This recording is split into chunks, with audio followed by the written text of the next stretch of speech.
بسم اللہ الرحمن الرحیم۔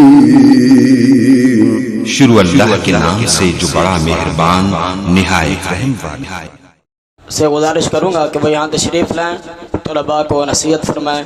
فضیلت الشیخ عبدالوکیل ناصر حفظہ اللہ۔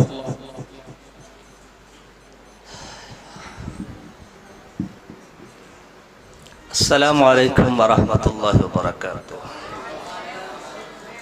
الحمدللہ رب العالمین والصلاة والسلام علی اشرف الانبیاء والمرسلین نبینا محمد وعلی آلہ وصحبہ اجمعین ومن سلک مسلکہم بإحسان الی یوم الدین وبعد۔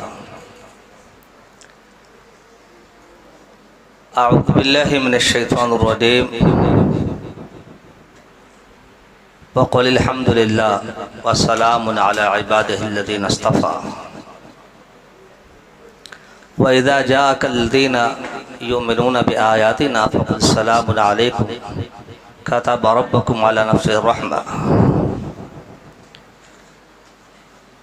الحمدللہ ہر دفعہ کی طرح اس مرتبہ بھی ہمارا یہ فائنل اجلاس اختتام پذیر ہوا، جس میں ابتداءً محفل حسن قرات ہوتی ہے۔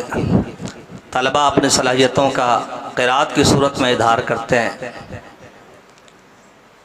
بڑی محنت کے ساتھ ان کے قراء، ان کے معلمین ان کی تیاری کرواتے ہیں، ان پر محنت کرتے ہیں، طلباء اس کا اظہار کرتے ہیں۔ یقیناً سارے ہی مبارکباد کے مستحق ہیں۔ اس کے بعد شعبہ درس نظامی کے دو حصے کر کے ان میں ایک مقابلہ تشکیل دیا جاتا ہے، جیسے کہ آج آپ نے دیکھا۔ پہلے گروپ کے لیے ایک عنوان رکھا گیا، شان صحابہ رضوان اللہ علیہم اجمعین، اور دوسرے گروپ کے لیے شان اہل بیت رضوان اللہ علیہم اجمعین۔ طلباء نے اپنے اپنے اچھے انداز سے تیاری بھی کی، بیان بھی کیا۔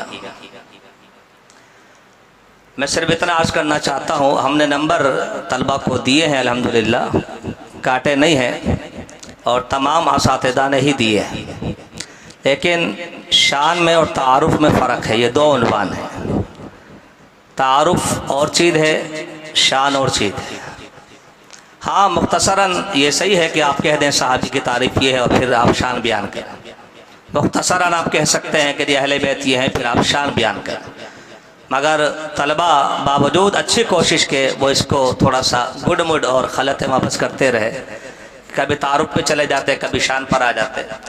اگرچہ کاوش اچھی تھی، مگر یہ ایک علمی بات ہے، ہمیں سمجھنا چاہیے کہ موضوع ہمارا کیا ہے، شان ہے یا تعارف ہے۔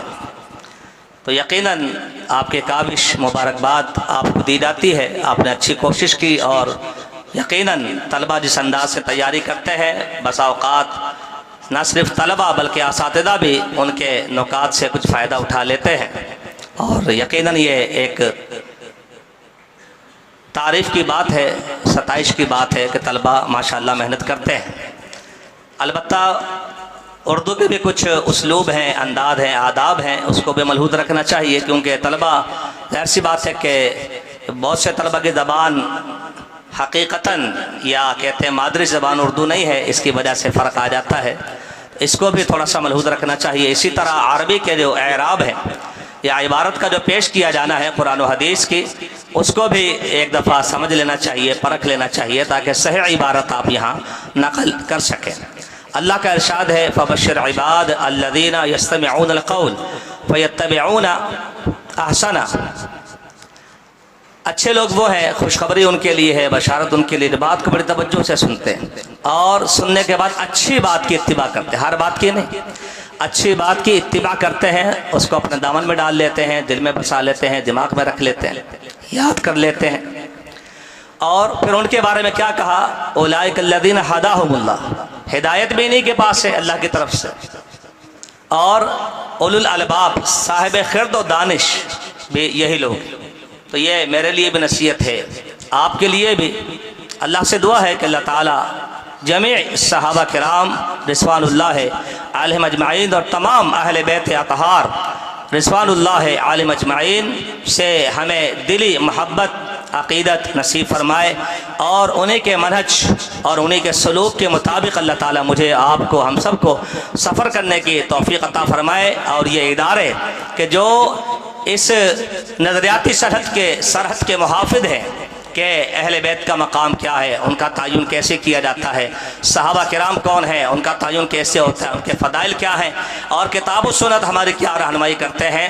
حقیقتاً یہ مدارس، یہ دینی ادارے، یہ اس نظریاتی سرحد کے محافظ ہیں. اللہ تعالیٰ ان اداروں کو قیامت تک شاد آباد رکھے، ان کے معاونین، ان کے محافظین، ان کے طلباء، ان کے اساتذہ، اللہ تعالیٰ سب کو دین و دنیا کی بھلائیاں نصیب فرمائے. وما توفیقنا الا باللہ.